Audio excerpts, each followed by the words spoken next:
À des milliers d'années-lumière de la Terre, une étoile supermassive est sur le point de s'auto-détruire.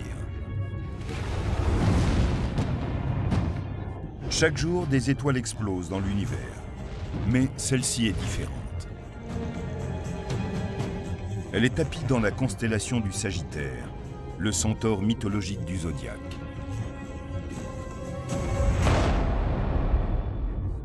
Cette étoile, du nom de WR104, à la force destructrice, pourrait prendre comme cible notre fragile planète bleue et émettre des radiations létales qui enflammeraient la couche d'ozone qui nous protège.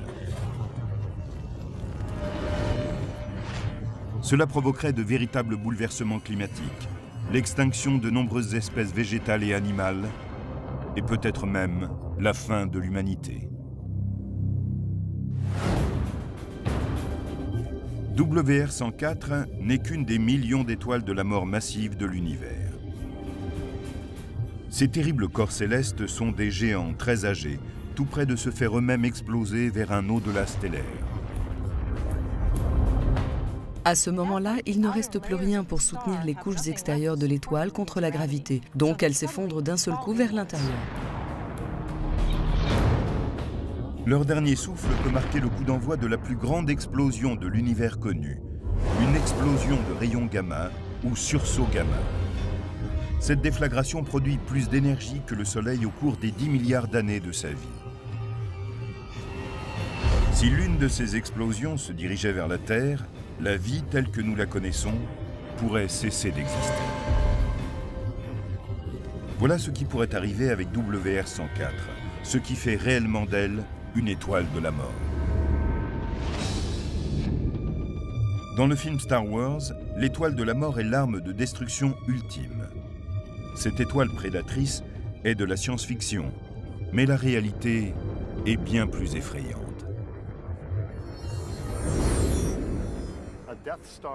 Dans la réalité, une étoile de la mort est une étoile qui explose et souffle des planètes proches par sa radiation mortelle. C'est bel et bien une étoile de la mort. On connaît aussi WR104 sous le nom d'étoile Wolf-Rayet. Ce sont les plus vastes de l'univers. Ces objets imposants, 30 fois plus grands que notre Soleil, sont les plus grandes étoiles de l'univers. Chacune d'entre elles compte les années qu'il nous reste avant l'apocalypse. Découvertes en 1867 par les astronomes français Charles Wolf et Georges Rayet, les étoiles Wolf-Rayet sont des gangsters de l'univers. Les étoiles ont une devise: vivre vite, mourir jeune et laisser un cadavre qui présente bien. Plus elles sont grandes, plus elles vivent vite, et plus elles vivent vite, plus leur fin est violente. Elles brûlent extrêmement vite leur carburant nucléaire et épuisent tout ce qu'elles possèdent. Par conséquent, elles ne vivent pas très longtemps, quelques dizaines de millions d'années tout au plus. Elles sont faciles à découvrir. Ce sont de véritables dinosaures du royaume stellaire. Elles sont immensément puissantes. Au cours de l'année 2000, l'astronome australien Peter Tuthill commença à étudier WR104, qui est situé à quelques 8000 années-lumière de la Terre. Cette géante était étrangement différente des autres. L'équipe de Tuthill nota immédiatement l'immense nuage de poussière qui l'entourait. Il était 20 fois plus large que le système solaire entier. Nous savions qu'il y avait de la poussière autour de WR104. C'était une véritable énigme, car c'est un peu comme trouver un flocon de neige en enfer. Il y avait là un mystère que nous voulions résoudre. Pendant 6 ans, à l'observatoire Keck d'Hawaï, Peter Tuthill créa une image composée de plusieurs photos prises à l'aide d'un appareil à infrarouge. Cela donne une incroyable séquence en accéléré. WR104 émet un superbe panache spiralé de poussière. C'était presque un choc. Je n'y ai pas cru quand je l'ai vu pour la première fois. Je ne pensais pas que les étoiles pouvaient ressembler à des spirales. Je n'en avais jamais vu dans les livres. Il nous fallait essayer de comprendre comment une étoile pouvait produire cette élégante queue. Tuthill découvrit que si WR104 produisait cette étrange spirale de poussière, c'est qu'en fait, elle n'était pas seule. Elle tourne en orbite avec une autre étoile plus petite, dans ce qu'on nomme un système binaire. Les deux étoiles éjectent des masses de particules chargées, appelées des vents stellaires. Ils ne sont pas rares dans l'univers. Notre propre Soleil crée un vent solaire qui s'étend au-delà des planètes extérieures. La différence est que dans un système binaire, quand les vents produits par deux étoiles entrent en collision, les gaz sont comprimés et l'on a une création de poussière et de suie. Mais qu'est-ce qui pousse cette poussière à former une spirale aussi magnifique? Prenons l'exemple d'un système d'arrosage automatique. C'est une excellente comparaison avec les phénomènes physiques qui se développent dans ces systèmes binaires de vents entrant en collision. Nous avons modifié le système d'arrosage pour qu'il n'envoie qu'un seul jet. Ce jet d'eau unique représente le flot constant de particules de poussière produit par les vents stellaires qui entrent en collision. Dans le système de WR104, comme les deux étoiles sont constamment en orbite l'une autour de l'autre, un mouvement circulaire s'ajoute au courant de poussière. La première idée est que l'eau se déplace en cercle, mais en fait, le système d'arrosage automatique envoie le jet en ligne droite. Les gouttelettes d'eau, même si elles se déplacent loin du robinet, créent un arc qui se développe en spirale avec la rotation.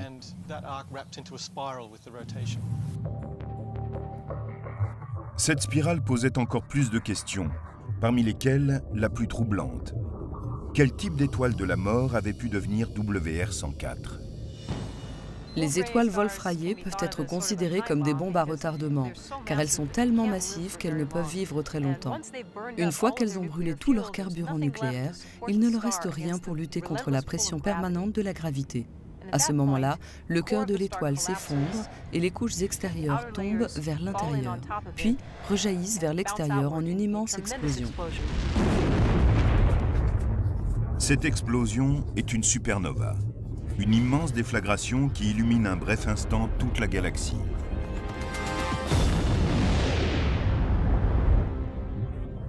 Wolf-Rayet 104 deviendra une supernova au cours des quelques centaines d'années à venir.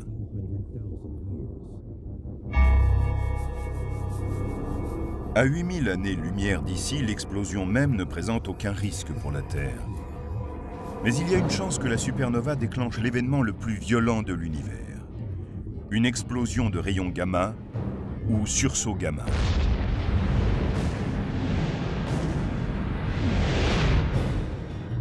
Seules quelques étoiles de la mort donnent naissance à un sursaut lorsqu'elles explosent en trous noirs.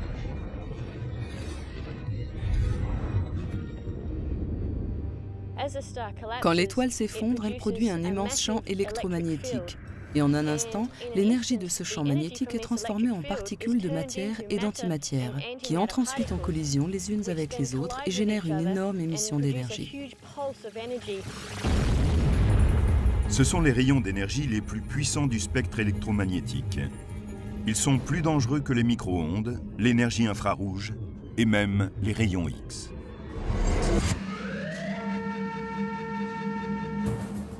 Nous avons appris à exploiter ces rayons gamma à des fins utiles, pour irradier certains produits alimentaires par exemple. Grâce aux rayons gamma, l'industrie agroalimentaire peut éliminer les micro-organismes, les bactéries, les virus et les insectes. Mais on utilise une quantité très faible de rayons, qui n'a rien à voir avec celle qui est libérée dans un sursaut gamma stellaire.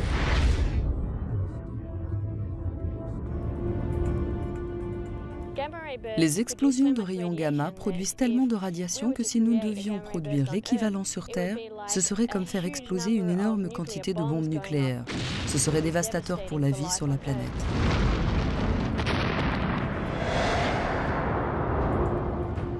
Ce qui est le plus important pour nous, c'est de savoir dans quelle direction se dirige le feu du sursaut gamma. Quand elle s'effondre, l'étoile se transforme en un disque dense et aplati, et les seuls orifices libérés de matière d'étoile sont les pôles des axes de rotation. Vous n'avez que deux régions relativement ouvertes vers les pôles. C'est dans ces directions que le matériau peut être éjecté, car il y rencontre assez peu de résistance. Ce récipient de yaourt peut nous permettre une comparaison avec ce qui se passe dans une explosion de rayons gamma. Je vais le lancer, et à cause des parois du récipient, le yaourt ne pourra pas sortir dans ces directions. Mais comme le haut du pot est ouvert, le yaourt va gicler vers le sommet. Regardez ce qui se passe. Le yaourt est allé gicler tout droit. Il ne pouvait pas partir sur les côtés, car il était bloqué par les parois du pot. C'est ce qui se passe pour le sursaut gamma. Notre préoccupation majeure est de connaître la direction dans laquelle va s'enflammer l'explosion de rayons gamma. Si l'axe de l'étoile en train de s'effondrer est pointé dans notre direction, nous risquons d'avoir de sérieux problèmes. Quand l'équipe de Peter Tuthill a étudié l'orbite du panache de poussière de WR104, elle a fait une stupéfiante découverte. Cette spirale était la clé qui ouvrait de nombreux secrets. C'est là que cela commence à devenir un peu effrayant. Ce système, au premier abord, semble être quasiment face à nous. Nous regardons droit dans l'axe, vers le cœur. C'est comme regarder une assiette. Si vous prenez ce plan et que vous l'inclinez jusqu'au champ de vision, il semble incliné. Vous ne voyez plus une assiette circulaire. Après observation approfondie, il semble que l'axe de rotation du panache de poussière corresponde à l'axe de l'étoile Wolf-Rayet. En résumé, la Terre regarde directement dans le canon du fusil. Autrement dit, si cette étoile en explosant donne naissance à un sursaut gamma, l'un des deux jets sera pointé vers nous.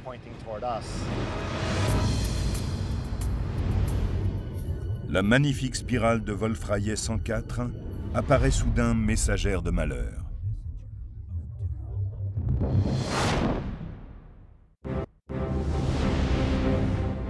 À quelques 8000 années-lumière de la Terre, deux étoiles sont liées en une danse gravitationnelle. Leur vent stellaire éjecte un immense nuage de poussière qui se déroule en une gracieuse spirale. Mais leur activité ne se limite pas à la création de ce magnifique panache. La plus grande des deux, Wolf-Rayet 104, est une étoile massive sur le point d'exploser en supernova. Les spécialistes en sont certains. La vraie question est de savoir si elle libérera un sursaut gamma, l'émission d'énergie la plus puissante de l'univers. La question est cruciale pour les habitants de la Terre, quand on sait que l'axe de l'étoile est peut-être dirigé en plein sur nous. Cela signifie que lorsqu'elle explosera, si elle donne naissance à un sursaut gamma, le jet pourra être pointé droit vers nous.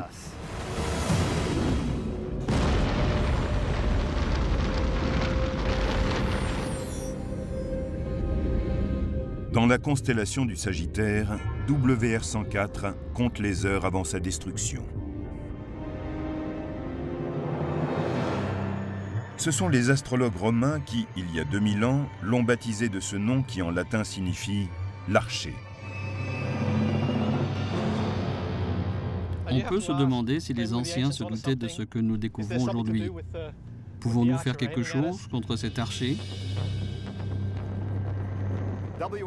WR104 peut être considéré comme une flèche pointée dans notre direction, prête à être décochée. Les astrophysiciens ne sont pas tous d'accord. Le rayon bien centré d'un sursaut gamma peut-il parcourir d'aussi grandes distances dans l'espace? Le 23 avril 2009, le télescope spatial Swift, en orbite autour de la Terre, a enregistré un sursaut gamma à 13 milliards d'années-lumière de la Terre, à la limite de l'univers visible.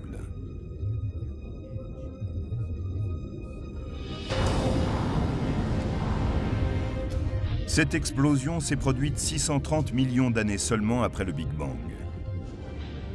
Cela veut donc dire que les rayons gamma d'une étoile en train d'exploser ont voyagé pendant 13 milliards d'années, à la vitesse de la lumière, avant que nous puissions les voir. Ceci en fait le plus vieil objet stellaire de l'univers connu. Nous ne connaissons aucune étoile ou galaxie plus éloignée que ce sursaut gamma. C'est l'objet isolé le plus lointain et le plus discret que nous ayons jamais vu.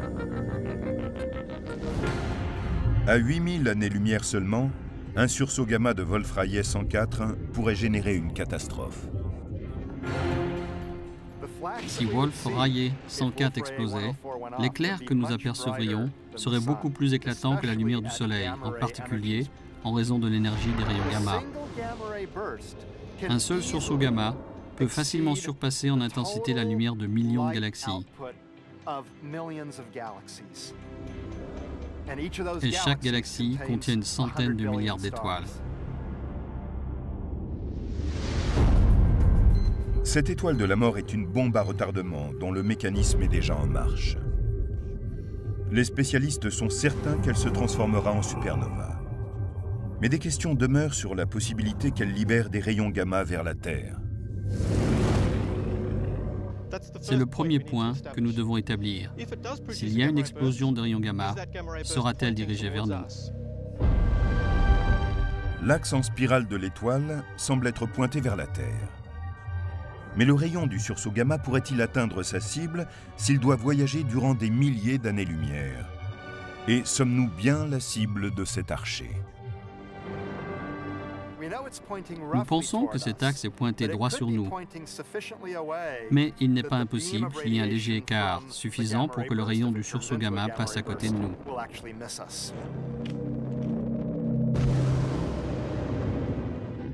Mais si l'étoile et la Terre sont bien alignées, une seule puissante explosion d'énergie pourrait transformer notre couche d'ozone en un enfer radioactif.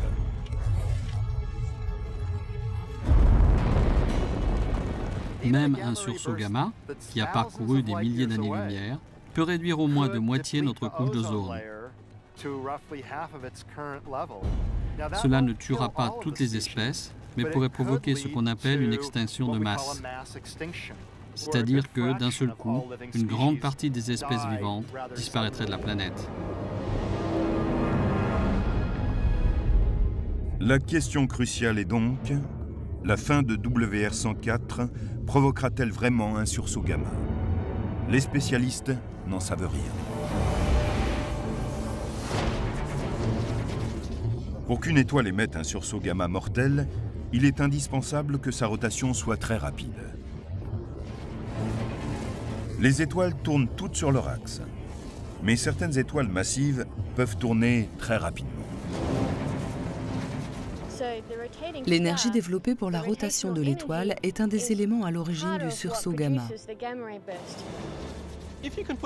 Si on arrive à ralentir cette étoile tournant à toute vitesse, avant qu'elle n'arrive à l'étape du sursaut gamma, on désamorce la bombe.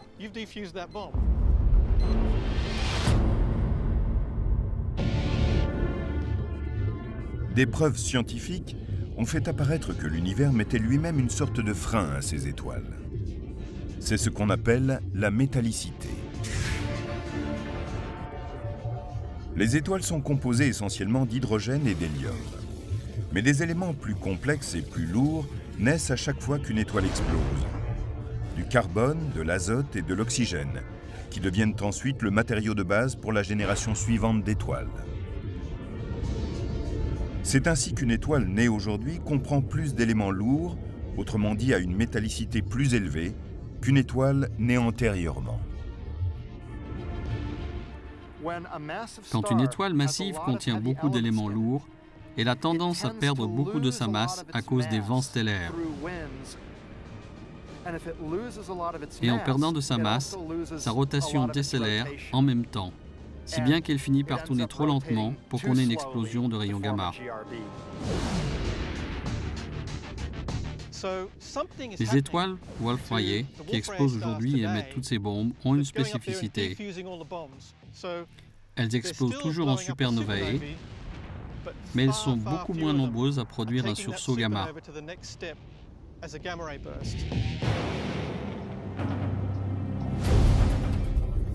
Ces freins pourraient-ils ralentir suffisamment WR104 pour qu'elle ne soit plus un danger pour la Terre? Beaucoup d'astronomes le pensent. Mais s'ils avaient tort, malgré la distance de 8000 années-lumière de là, La Terre est-elle dans la zone dangereuse? Quand une étoile de la mort comme WR104 finit par exploser, elle a la puissance nécessaire pour libérer un sursaut gamma fatal vers la Terre.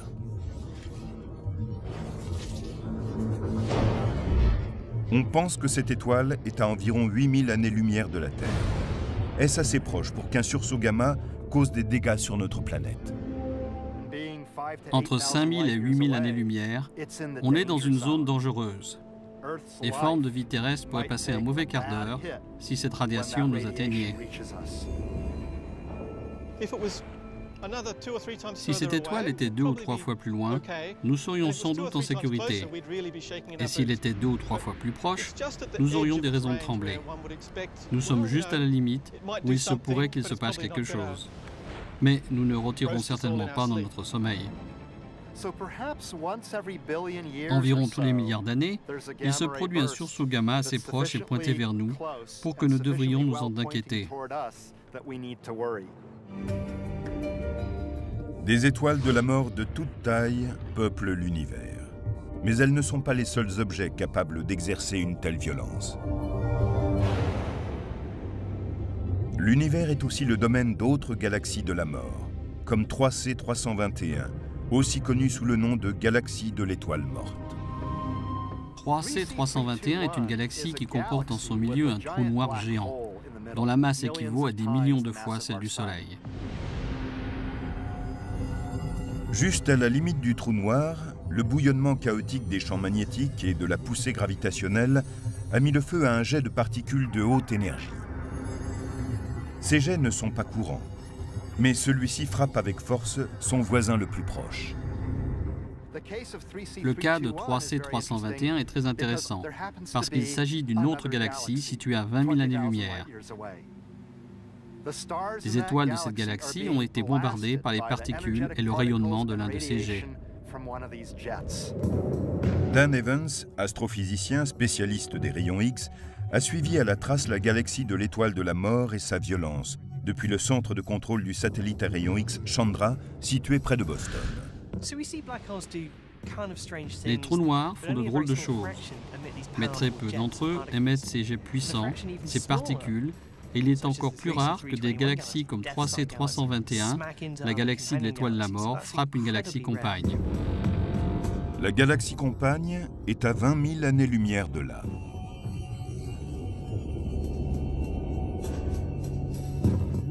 Son rayon d'énergie, qui est encore plus puissant que celui du sursaut gamma d'une étoile en train de mourir, brûle sans relâche sa réserve de carburant, qui semble sans limite.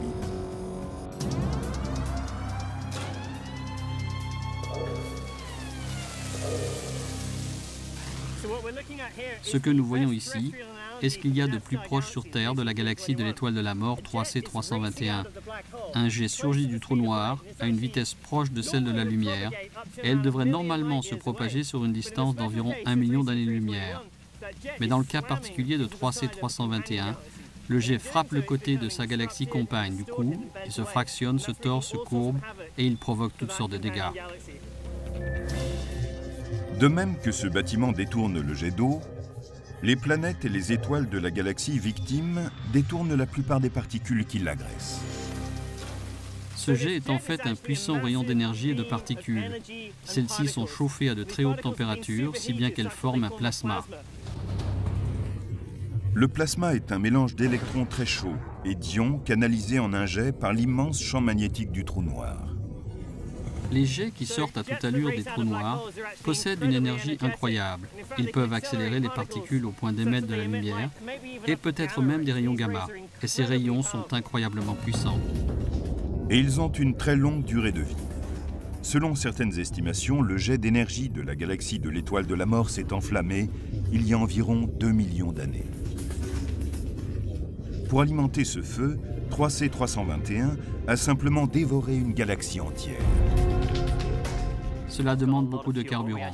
Actuellement, nous pensons que ce qui s'est passé, c'est qu'il y a eu une fusion antérieure. Une autre galaxie est tombée dans une galaxie principale. On trouve en effet un magnifique couloir de fumée qui signifie qu'une galaxie a déjà été mise en pièces et qu'au cours de l'événement, la masse a été précipitée dans le trou noir. Après avoir épuisé la réserve de particules de plasma d'une autre galaxie, la galaxie de l'étoile de la mort doit énergiser d'une manière ou d'une autre les particules qui se présentent alors comme un jet. Les trous noirs possèdent de puissants champs magnétiques et tourbillonnent à grande vitesse. Ce sont deux éléments qui permettent d'enflammer les particules. Les spécialistes pensent que le fait que les jets brûlent dans une certaine direction est en relation avec la poussière et le gaz qui encerclent le trou noir. Dans une galaxie active comme 3C321, qui possède en son centre un trou noir supermassif, on a un anneau de matériaux semblable à ce beignet qui l'entoure. Dans ce cas, des particules de haute énergie, situées près du trou noir, ne peuvent pas en émerger à travers l'anneau, sur le même plan que la galaxie. Elles ne peuvent sortir que le long de l'axe où il y a relativement peu de matériaux obstructifs. Malheureusement pour la galaxie compagne, elle est située juste devant le centre de l'anneau. Et la zone d'impact du jet énergétique agit comme une explosion puissante, avec un effet de dispersion. C'est comme un coup de feu cosmique. Le problème du jet de particules à haute vitesse et de la radiation frappant une plus petite galaxie qui se trouve à 20 000 années-lumière, c'est que ce jet est assez vaste pour englober un grand nombre d'étoiles dans cette galaxie. Toutes créatures d'une planète tournant autour des étoiles de cette galaxie sont alors en sérieux danger.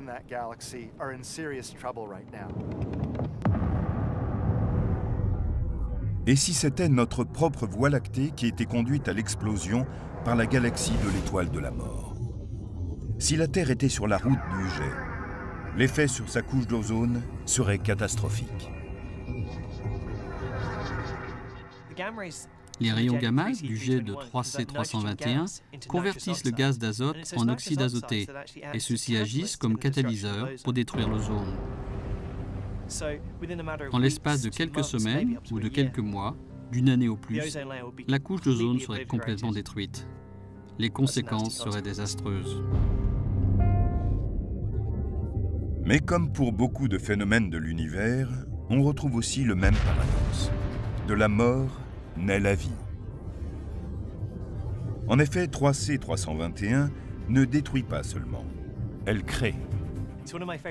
Ce qui me plaît le plus chez 3C321, c'est qu'elle démontre clairement que les trous noirs ne se contentent pas de tout engloutir dans l'univers.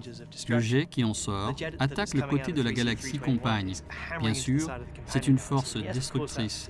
Mais en fin de compte, les nuages de gaz comprimés au cours de cette action peuvent former des étoiles. Ces étoiles forment des planètes, et ces planètes voient naître des formes de vie. Ce magnifique cycle de naissance, de destruction et de renaissance est consubstantiel à l'univers et aux trous noirs. Dans l'avenir, notre Voie lactée pourrait fusionner d'elle-même avec la galaxie d'Andromède, toute proche, et créer une nouvelle galaxie de l'étoile morte. Ce serait un événement violent qui signerait certainement la fin de la Terre. Mais il semble qu'il ne pourrait se produire que dans plusieurs milliards d'années. D'autres dangers stellaires traversent à très grande vitesse notre galaxie. Ce sont les étoiles hyper véloces. Rien ne peut les arrêter.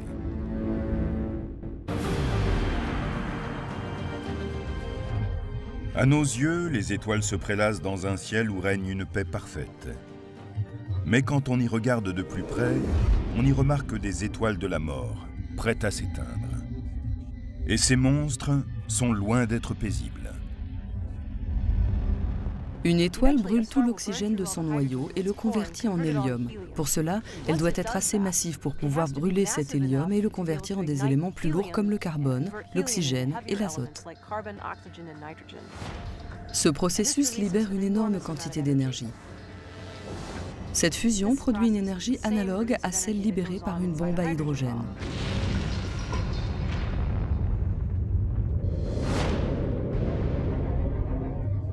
Bien qu'elles soient incroyablement violentes, la plupart de ces étoiles finiront un jour de brûler et deviendront des corps célestes appelés les naines blanches.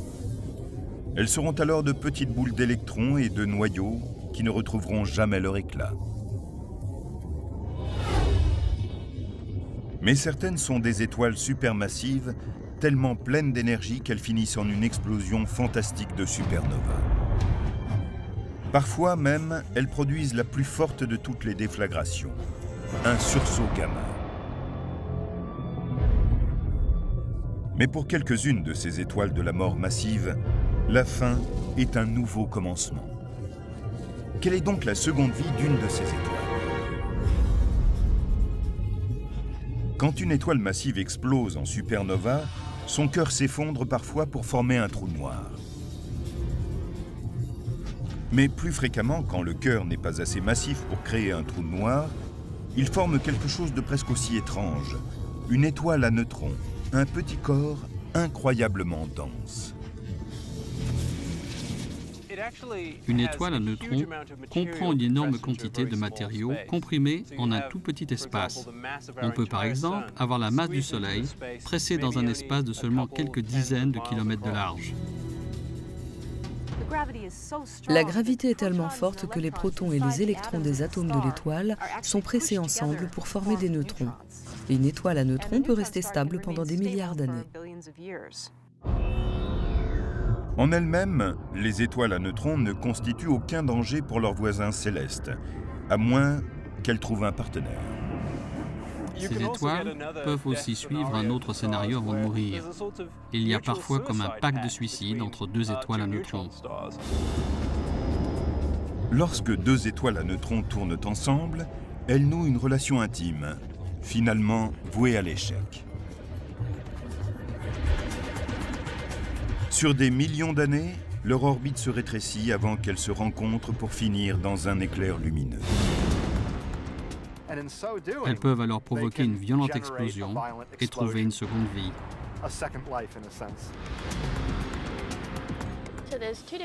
Il y a deux types de sursauts gamma. On rencontre aussi des explosions brèves d'une durée de moins de 2 secondes. Et nous pensons qu'elles sont produites par des étoiles à neutrons en train de fusionner. Les explosions brèves sont différentes des sursauts gamma, qui sont plus longs et produits par des étoiles massives en train de s'effondrer. Le sursaut gamma émis par deux étoiles à neutrons entrant en collision peut être bref, mais il n'en est pas moins très puissant.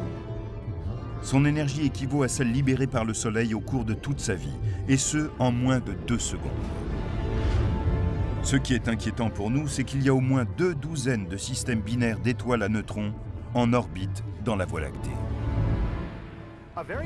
Une explosion de rayons gamma très proche, dont le rayon serait pointé vers la Terre, pourrait entraîner des conséquences catastrophiques pour notre planète.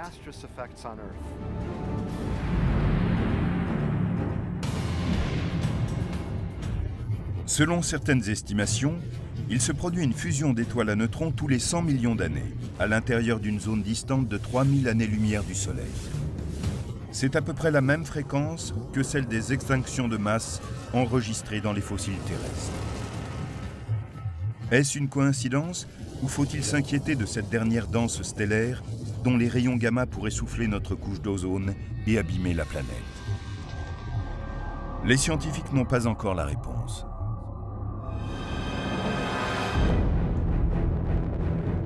La probabilité est sans doute analogue à celle qui verrait foncer vers la Terre une étoile emballée. Il y a peu de chance, mais ce serait terrible à observer.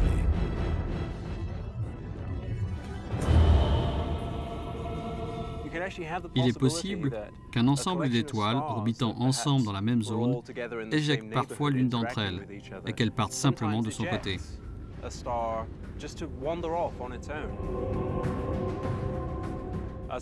Pour autant que nous le sachions, aucune de ces étoiles vagabondes ne se dirige vers nous. Mais si c'était le cas, cela pourrait être assez intéressant. Selon certains scénarios, on pourrait voir l'orbite de la Terre autour du Soleil interrompue par l'attraction gravitationnelle d'une étoile vagabonde. Une éventualité dramatique serait qu'une de ces étoiles vagabondes pousse complètement la Terre en dehors du système solaire. Nous serions alors déplacés hors de portée de notre source d'énergie, le Soleil. Personne ne sait réellement ce qui se passerait. Cela dépendrait de l'angle d'approche, de la masse de l'étoile et d'autres facteurs. Les étoiles vagabondes peuvent se déplacer à plus de 100 km par seconde. C'est certes rapide, mais pas assez pour échapper à l'attraction gravitationnelle de la Voie lactée. Pourtant, certaines pourraient se libérer et filer comme des flèches dans l'univers.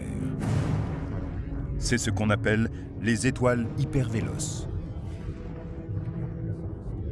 Les étoiles hypervéloces sont des étoiles normales, comme le Soleil, si ce n'est qu'elles quittent la galaxie à une vitesse de plus de 1,6 million de km/h, ce qui est plus rapide que la vitesse de libération de la Voie lactée. Ce besoin d'accélération commence dans un système binaire d'étoiles lorsqu'elles sont trop proches du bord d'un trou noir. Tout comme le module de commande d'Apollo 13 abandonné a connu une accélération en manœuvrant près de l'orbite de la Lune.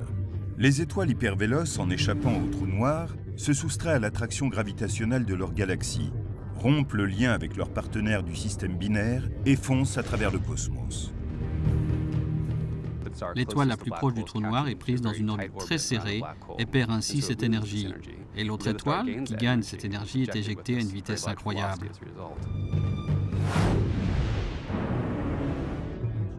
L'éjection d'une étoile hypervéloce ressemble à un effet de fronde. À l'instant où l'orbite de l'étoile binaire est rompue, l'étoile est propulsée avec une force inimaginable dans le vide de l'espace.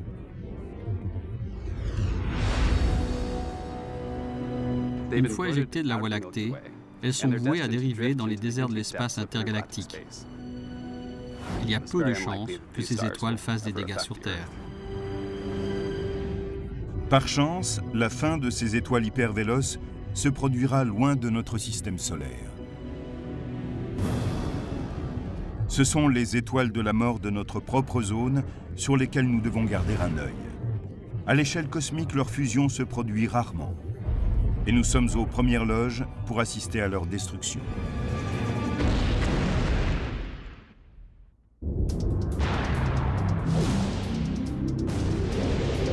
Dans certains coins reculés de l'univers, d'innombrables étoiles sont vouées à une mort certaine, condamnées à une disparition violente et spectaculaire.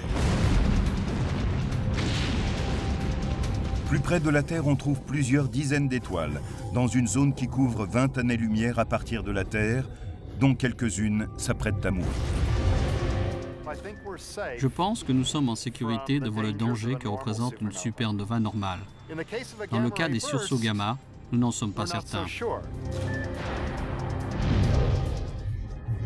Eta Carina est une étoile hypergéante 100 à 150 fois plus massive que le Soleil et 4 millions de fois plus lumineuse. En 1843, la pression accumulée déclencha une gigantesque éruption visible de la Terre. Mais l'étoile survécut et forma un nuage de poussière et de gaz appelé une nébuleuse. À 8000 années-lumière de là, nous serons aux premières loges pour assister à son anéantissement.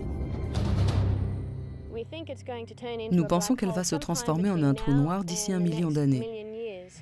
Et lorsqu'elle s'effondrera, elle possédera assez de matériaux pour produire un puissant sursaut gamma. Contrairement à l'étoile Wolf-Rayet 104, nous ne sommes pas dans la ligne de mire d'Eta Carina. Nous savons que la rotation d'Eta Carina n'est pas dirigée vers la Terre. Par chance pour nous, le rayon gamma ne frappera pas directement la Terre.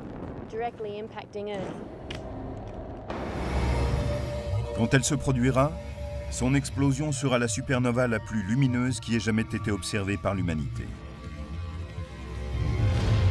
À moins que le titre revienne à un autre postulant au titre d'étoile de la mort, encore plus proche de la Terre, Bételgeuse. Située à près de 500 années-lumière de notre planète, dans la constellation d'Orion, Bételgeuse brûle à grande vitesse et verra bientôt la fin de son carburant nucléaire. Bételgeuse est une étoile très massive. Elle fait près de 20 fois la masse du Soleil et elle devrait exploser avant 500 000 ans. On a remarqué que Bételgeuse avait beaucoup changé au cours des dernières décennies. À l'heure actuelle, elle a considérablement rétréci de près de 15%. Qu'est-ce que cela signifie? Personne n'est certain de rien, mais on ne la perd pas de vue. Certains spécialistes pensent que Bételgeuse pourrait libérer un sursaut gamma. Les terriens n'ont pas grand-chose à craindre si cela se produit. Comme pour Eta Carina, l'axe de cette étoile est dirigé vers un point bien éloigné de la Terre. Et de plus, Bételgeuse a peut-être aussi un bouclier anti-souffle intégré. son explosion sera assez normale. Ce ne sera pas un sursaut gamma, car Bételgeuse possède une épaisse couche d'hydrogène. Et cette enveloppe empêchera probablement l'éjection d'un jet de particules et de radiation. Il y aurait trop de matériaux à traverser. Bételgeuse brillera intensément pendant un bref instant, mais cela sera comparable au dernier moment de notre étoile la plus proche, le Soleil. Des étoiles moyennes comme le Soleil ont des vies longues et heureuses. C'est une chance pour nous. Notre Soleil a déjà vécu environ la moitié des 10 milliards d'années qui lui sont prédits. Il a environ 4,5 milliards d'années. Il en est presque à la moitié. Certains spécialistes estiment que le Soleil est là pour encore 5 milliards d'années. Mais nos problèmes pourraient bien commencer beaucoup plus tôt. Le Soleil devient petit à petit plus lumineux et plus puissant. Dans 500 millions d'années, et a fortiori dans 1 milliard d'années, la Terre sera si chaude que les océans s'évaporeront. Nous ne disposons pas de 4 ou 5 milliards d'années pour nous inquiéter de ce problème. Nous devons nous en soucier à une échelle de centaines de millions d'années.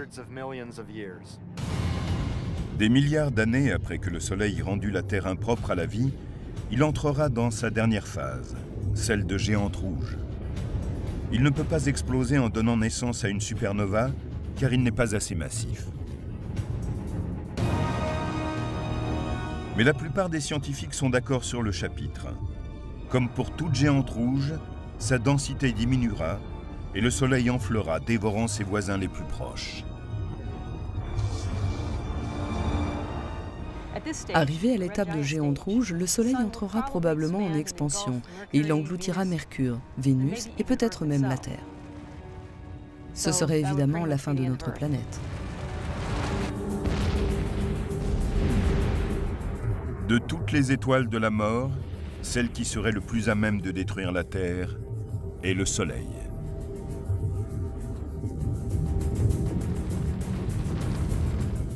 Cela signifierait la mort de notre planète, mais ce n'est qu'un maillon du cycle de la création.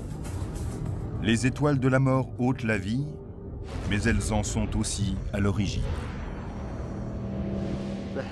Les éléments lourds que nous avons dans le corps ont été littéralement produits par des générations d'étoiles éjectées dans le cosmos lors d'explosions stellaires. Nous ne serions pas là si certaines étoiles n'explosaient pas violemment à la fin de leur vie. Comme Carl Sagan le disait, nous sommes faits de matière d'étoiles, nous sommes faits de poussière d'étoiles.